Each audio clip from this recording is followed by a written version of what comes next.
السلام علیکم ویورز، آپ پروگرام دیکھ رہے ہیں براس ٹیکس اور میں ہوں آپ کی ہوسٹ معروف قریشی۔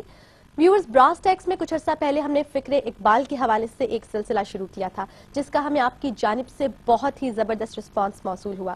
اسی کو مد نظر رکھتے ہوئے بہت سے طلباء و طالبات نے مختلف اسکولوں اور یونیورسٹیوں سے ہمیں کانٹیکٹ کیا کہ ہم زید صاحب کے لیکچرز جو ہیں ان کے رسپیکٹو سٹی یا ان کے کالج میں آ کر آرگنائز کریں۔ اسی حوالے سے ہم نے سرگودا یونیورسٹی میں زید صاحب کا ایک لیکچر منعقد کیا ہے جس میں آپ کو بتاتی چلوں کہ لگ بھگ 10,000 سے 13,000 کے درمیان جو ہے وہ کراؤڈ موجود ہے۔ تو آئیے ہم آپ کو وہاں لے چلتے ہیں۔ اساتذہ کرام، my dear children, ladies and gentlemen, السلام علیکم ورحمۃ اللہ وبرکاتہ۔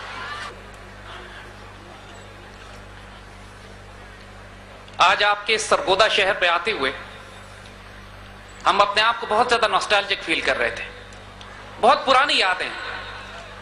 اس شہر میں ہم تقریباً 40 سال کے بعد واپس آئے ہیں۔ آپ کا یہ شہر، اس میں میرا بچپن گزرا ہے۔ ہم تھوڑی سی باتیں اپنی ان پرانی یادوں کے حوالے سے کریں گے جس کے بعد جن کا تعلق ہماری اس تربیت سے ہے کہ جس نے آنے والے دور میں آپ کو پاکستان کی ایک تصویر دکھانی ہے۔ 1968-69 4-5 سال میری عمر تھی، اور 65 کی وار کے بعد میرے والد توپخانے کے افسر تھے اینٹی ایئر کرافٹ بیٹریز میں، اور ان کی پوسٹنگ آپ کے شاہینوں کے شہر میں سرگودا کے ایئر بیس کے دفاع میں ہماری بیٹریز لگی ہوئی تھی۔ میرے والد کی اس پوسٹنگ میں ہم بھی ان کے ساتھ یہاں پہ، اور بہت خوبصورت اور معصوم کچھ یادیں ہماری ہیں جو ہم چاہیں گے کہ آپ کے ساتھ شیئر کریں، کیونکہ آنے والے وقتوں میں پھر وہی باتیں اور وہ آج تک ان یادوں نے ہماری تربیت میں جو حصہ ادا کیا ہے آج ہم آپ سے شیئر کرتے ہیں۔ ہمیں واقعی ہم جذباتی ہیں آپ کے سرگودا میں واپس آتے ہوئے۔ جو بہت ساری یادیں، اس میں ایک یاد تو یہ کہ 1969 میں ہمارے والد نے ایک موٹر کار خریدی، مزدا 1500، پرانی سی گاڑی، اس زمانے کا نیا ماڈل تھا ویسے، پرانی تو اب کے حساب سے۔ اور اس گاڑی میں پھر ہم پورے آپ کے سرگودا شہر میں ایکسائٹڈ 4-5 سال کا ایک بچہ اپنے والد کے ساتھ گاڑی میں سیر کرتا پھرتا تھا۔ لطف کی بات یہ ہے کہ آج 42 سال کے بعد وہ گاڑی آج بھی میرے والد کے پاس ہے۔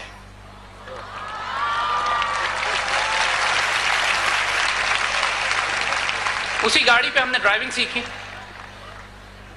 اور اب میرا بیٹا اس چکر میں ہے کہ دادا سے وہ گاڑی حاصل کر لے، اور دادا کو یہ فکر لگی ہوئی ہے کہ میں اپنی نئی گاڑی پوتے کو کیسے دے دوں۔ ویسے آج کل وہ گاڑی صرف اینٹوں پہ ہی کھڑی ہے، لیکن وہ اس کو چھوڑنے پر آمادہ نہیں ہے۔ یادیں ان کی بھی بڑی پرانی وابستہ ہیں۔ جو دوسری بات مجھے اس گاڑی کے حوالے سے یاد ہے کہ ہم اس میں بیٹھ کے جب پی ایف بیس جایا کرتے تھے تو وہاں پر پاکستان ایئر فورس کے شاہینوں سے ہماری ملاقاتیں ہوا کرتی تھیں، ہمارے والد کے دوستوں میں سے تھے۔ اور جو صرف ایک ملاقات ابھی تک میری آنکھوں میں اس طرح یاد ہے جیسے یہ کل کا واقعہ ہے کہ جب مجھے یہ تعارف کرایا گیا کہ بیٹا ان سے ملو، یہ شاہین پاکستان ہے، انہوں نے دشمن کے 6 جہاز 30 سیکنڈ میں مار کے گرائے تھے، ان کا نام ایم عالم ہے۔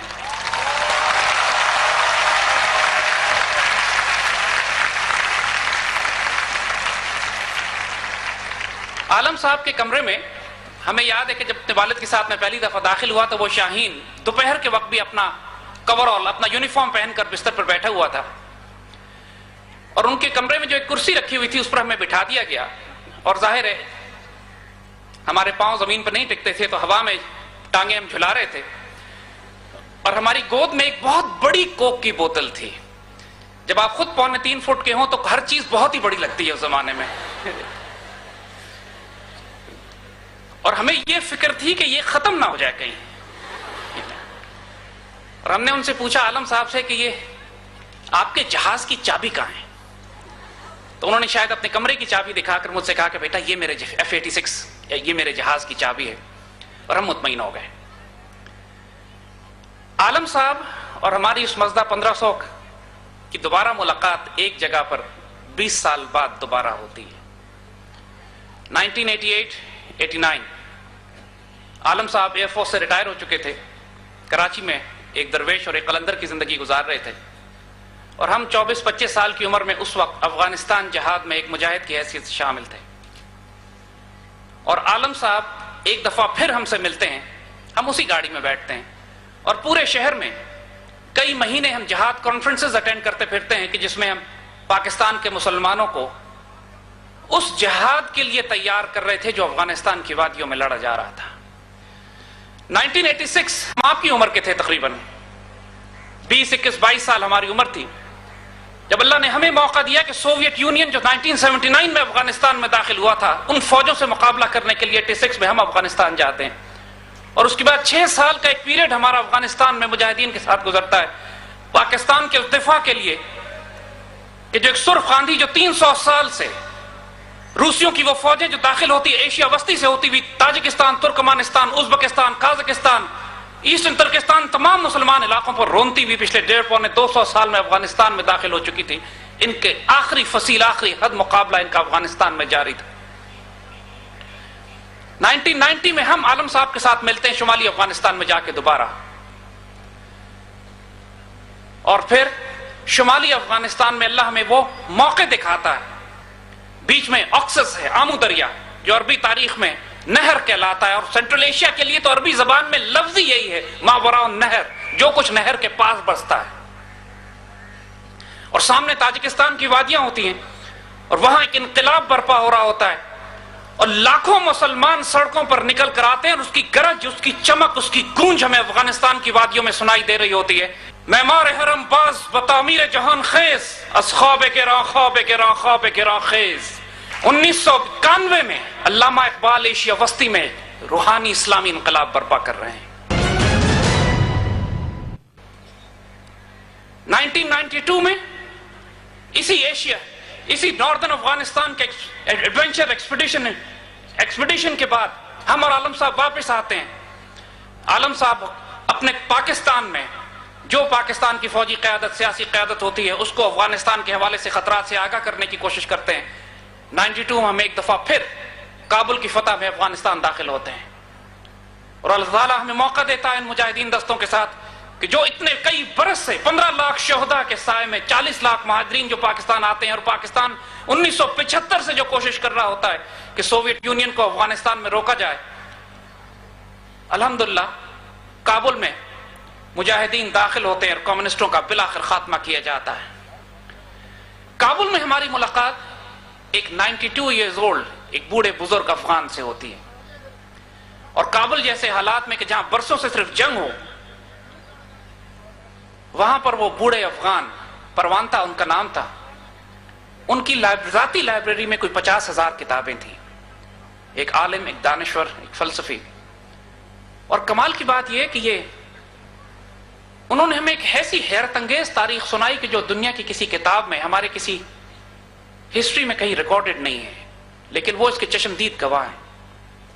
1932-33 میں علامہ اقبال نے افغانستان کا دورہ کیا تھا اور ایک 30 سال کے نوجوان کی حیثیت سے یہ پروانتا ان محفلوں میں شامل رہے کہ جہاں پہ علامہ اقبال افغانستان کے حکمرانوں، علماء، نوجوانوں سے مخاطب رہے تھے.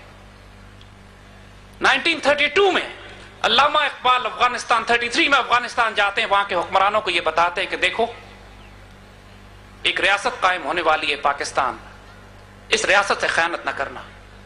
اقبال یہ دیکھ چکے تھے کہ آنے والے وقتوں میں افغانستان کی طرف سے بڑا فتنہ و انتشار اس ملک اور ریاست میں پھیلے گا. افغانستان کے لوگوں کو وہ جس طرح افغانستان کو اقبال دیکھتے تھے، ایک حیرت انگیز شعر ہے اقبال کا جو آج کی پوری دنیا کی جیو پولیٹکس کو ری ڈیفائن کر دیتا ہے. کہتے ہیں آسیہ یک پیکر آب و گلست. ایشیا ایک بہت بڑی جغرافی کا نام ہے، ملت افغان درو پیکر دلست. افغانستان کی حیثیت اس پوری جغرافی میں ایک دل کی ہے. کسادیو کساد آسیاست، فسادیو فساد آسیاست. افغانستان میں امن ہوگا تو پورے ایشیا میں امن ہوگا. افغانستان میں فتنہ و انتشار و جنگ ہوگی، پورے ایشیا میں جنگ ہوگی. علامہ اقبال اپنے ایک بات ذہن میں رکھیے گا کہ 1930 میں اقبال نے صرف نظریہ دیا تھا اس بات کا کہ ایک مملکت خداداد، ایک مسلمانوں کو علیحدہ ریاست ہم اس خطے زمین میں بنائیں گے. اور اس مرد قلندر، مرد فقیر کو اتنا یقین تھا اپنے بشارت کا جو اس کو دی جا چکی تھی روحانی طور پر کہ 1932 میں افغانستان جا کر اس پاکستان کی فورن پالیسی مرتب کر رہے ہیں وہ.